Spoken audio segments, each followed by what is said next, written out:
This is the Big O Show. This is the Big O Show.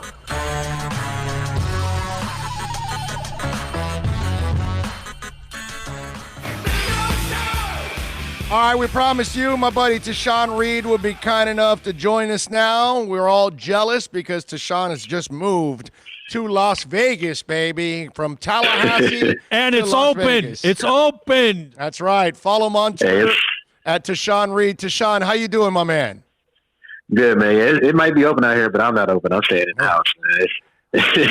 I ain't risking it, man. No, I was just telling my buddy we were talking about going to a restaurant. I go, but I'm not going into the restaurant. I'll order takeout, but I'm not sitting in a restaurant because right now I'm not ready to go to concerts, which I live in concerts. I'm not ready to go to a restaurant. I'm not ready to go to places where there's a whole bunch of people, dude.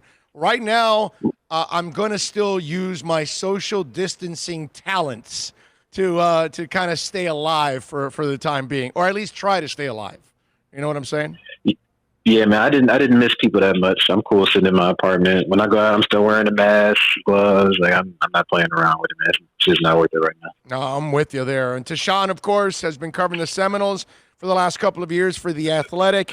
He has now moved over to the Raiders, which I told him we'll see him in December when we go out there and pile in, and whether we could go to the game or we'll watch it at Tommy Rocker's. Either way, we'll be out there during that week over in Vegas. So, first of all, your story, you wrote a story that was kind of, a normal story. You didn't think it was going to be anything big. When coach tells you, I've talked to all the players individually and collectively, you kind of assumed everything's normal. At what point at what moment did you say, oh my God, this thing has exploded? Yeah, actually, I mean, the interview that we had is a part of we do a series called State of the Program at The Athletic, where we basically do a season preview for every college football team. But, in the conversation, I ended up making a decision, okay, I was going to make a separate story, just kind of, updating how has Florida State stayed in touch with its players throughout the pandemic, how they've been recruiting, how are they responding to everything going on with the death of George Floyd. And I was going to write that as a separate story on Friday. So on Tuesday, when I tweeted out the quote, the story wasn't even published yet. I was writing it, but it wasn't done. I just wanted to share that quote because I thought it was particularly commendable that, college football coach would do that with every single one of his players, especially given how slow college football has been to acknowledge what's been going on in the country right now.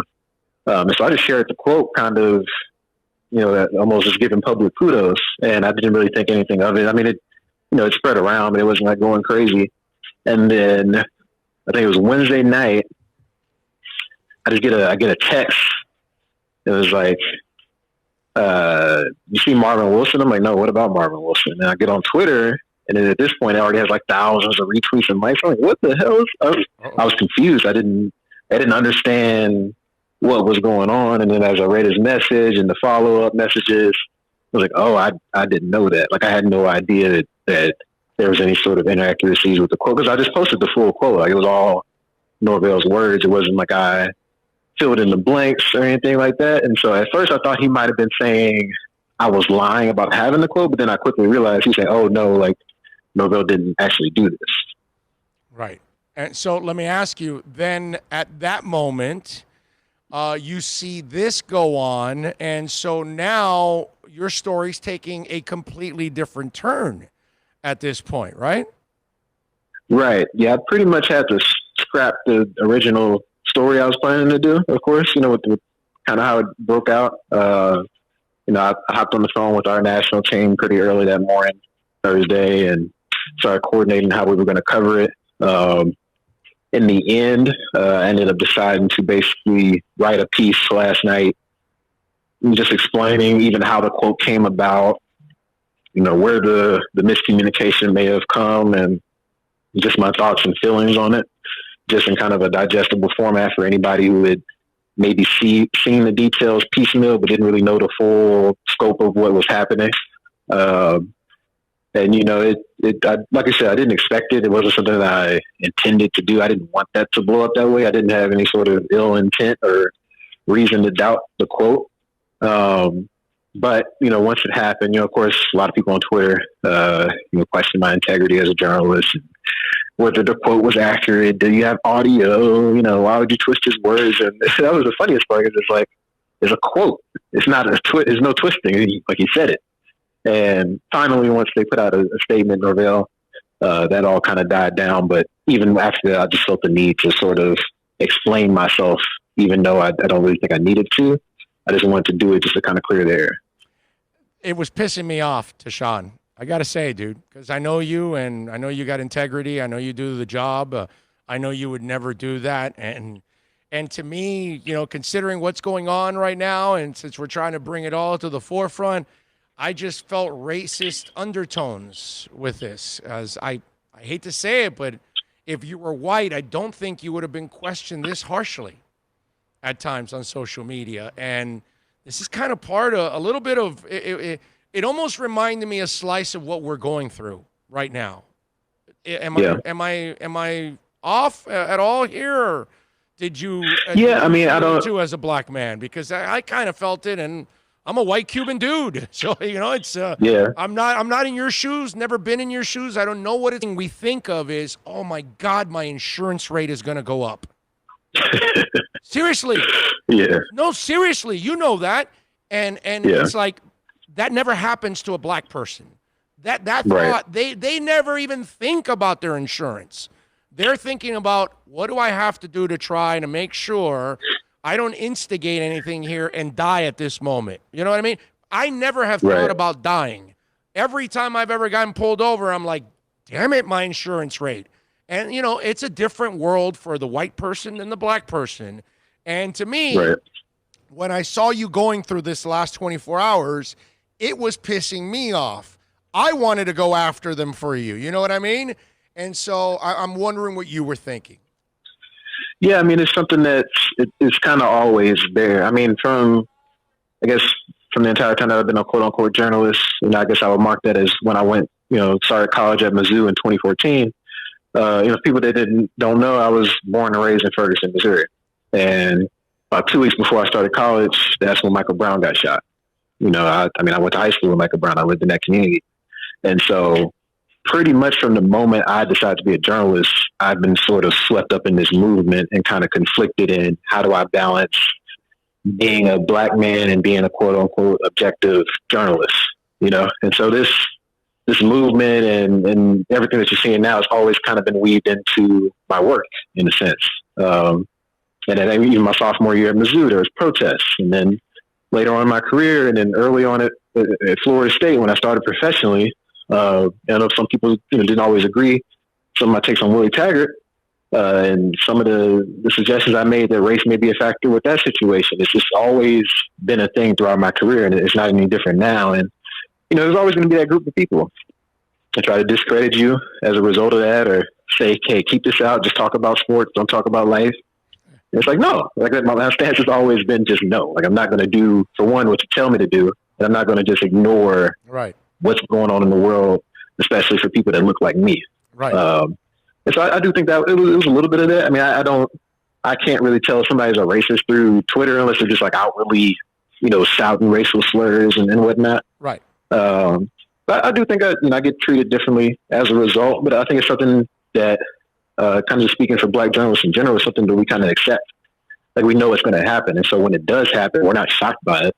Like we're kind of used to it. It shouldn't be that way, but I know how to navigate it. I don't really let it bother me. Like anything that was going on the last 2 days, I didn't really care.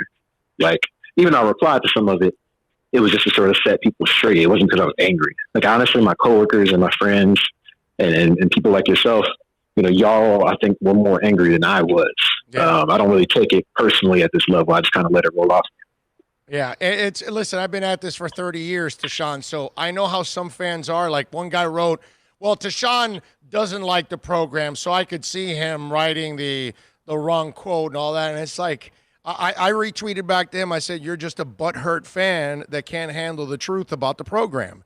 I mean, because unfortunately, the FSU program's been a disaster the last couple of years. What else is there to write? It's like, look, I love what the Dolphins have done in the last calendar year.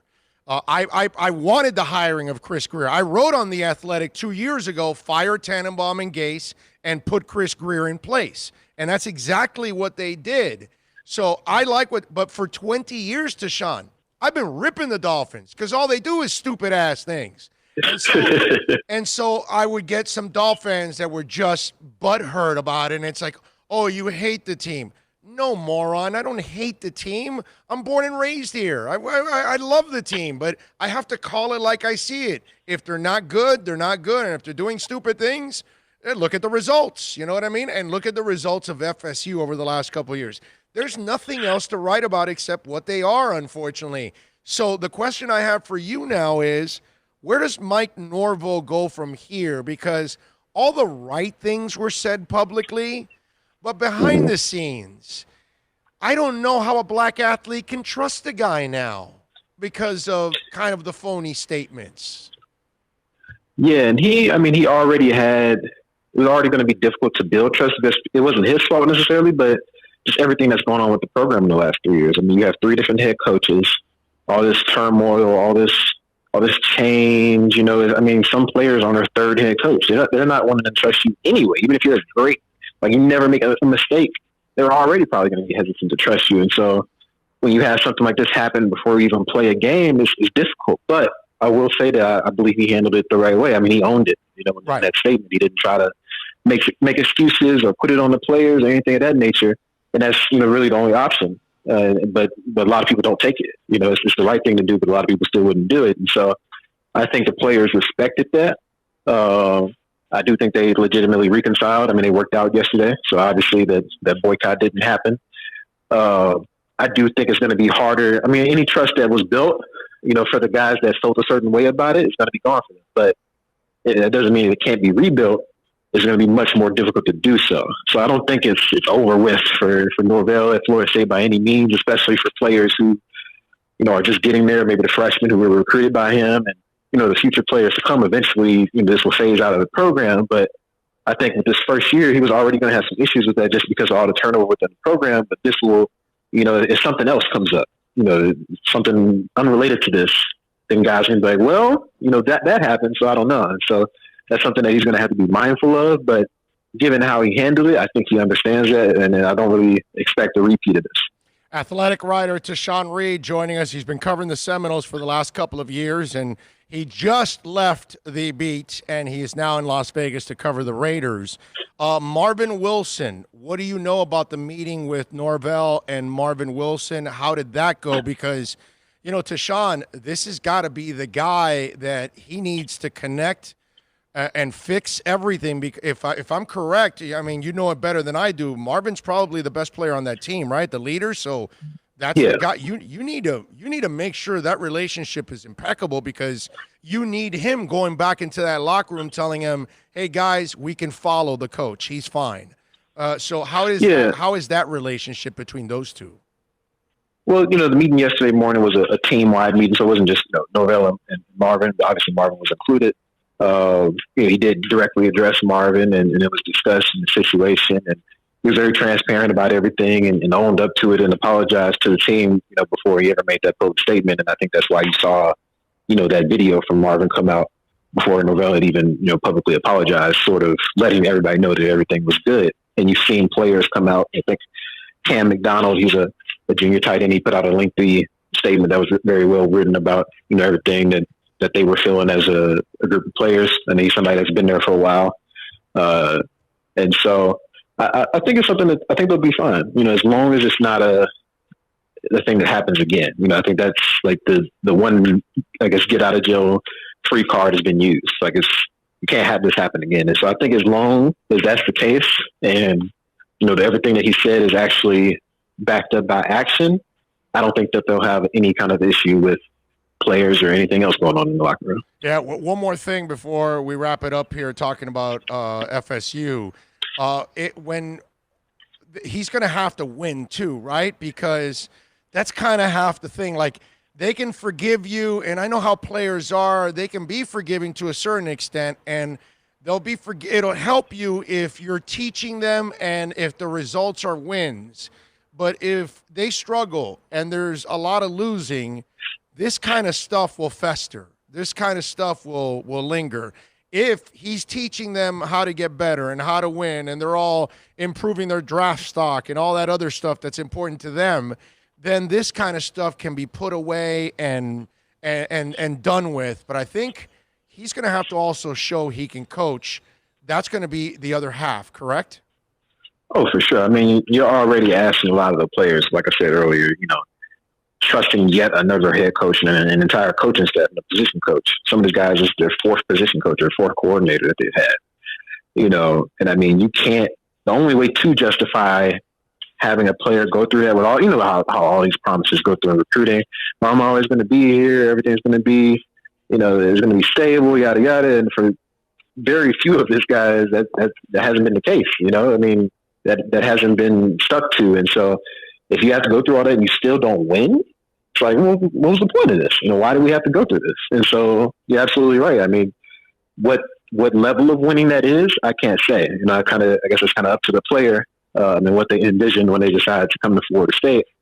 And I think that's even beyond players. I mean, you have boosters and fans in general. I mean, you're spending in excess of $20 million for this coaching change. I mean, you want some results, right? So, I mean, we know how college football is, and people are going to be expecting that, this year, even with everything that's been going on in the world, this pandemic and the protests and everything, like people are going to want immediate results. And so the pressure's there for sure. No doubt.